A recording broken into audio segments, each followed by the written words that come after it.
السلام عليكم ورحمة الله وبركاته. ازيكم حبايبتي؟ عاملين ايه؟ يا رب تكونوا بخير ان شاء الله. النهاردة هنعمل مع بعض العجوة بالبلح الرطب.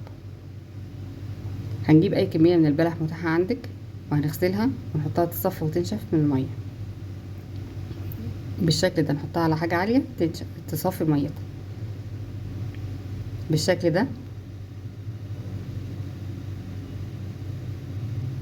معانا الصواني اللي هنفرد فيها البلح. هنجيب البلح بقى ونقشره ونطلع من قلبه النوى بالشكل ده.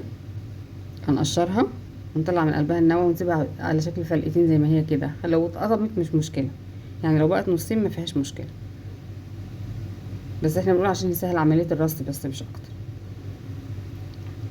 عشان تسهل عملية انها تنشف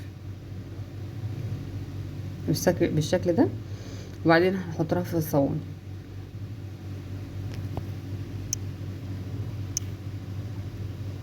هنحطها في الصواني بالشكل ده. انا عاملاها بالليل، هسيبها بقى على الترابيزة كده لتاني يوم، وهغطيها بس بشاشة صغير عشان ما فيش اي حشرة تقف عليها ولا حاجة. هنطلعها تاني يوم في الشمس لمدة 3 ايام. ندخلها بالليل ونخرجها الصبح لمدة 3 ايام عشان ينشف البلح. وهنغطيها بشاشة طبعا عشان اي حشرة ما تقفش عليه بالشكل دوت.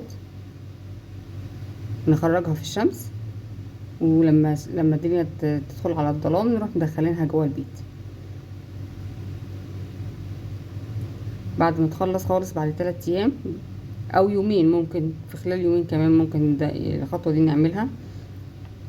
نجيبه وندخله على فرن هادي يعني نسخنه، وبعدين هادي الحرارة قوي، يعني على 150 100 لمدة دقيقة واحدة او دقيقتين بالكتير في الفرن. بعد كده نطلعه ونفرمه في المفرمة يدوي، او ما تفرمهوش خالص وتحطيه على النار وتلفيه كده على النار وتاخديه، او تاخديه هو في بعضه، تعجنيه في بعضه وتدخليه وتحطيه في كيس وتحطيه في التلاجة.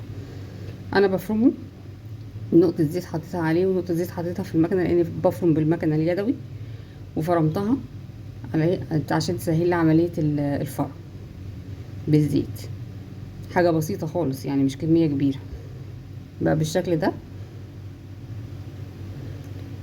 هعجنه بقى في بعضه واعمله بلوك زي اللي احنا بنشتريه من بره بالظبط، وهحطه في كيس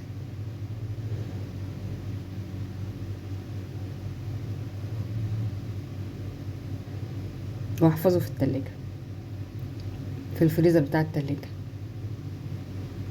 لحين الاستخدام. ده كيس ده اللي انا عملته، وفي كيس تاني انا كنت عاملاه قبل كده، فبقوا كيسين عندي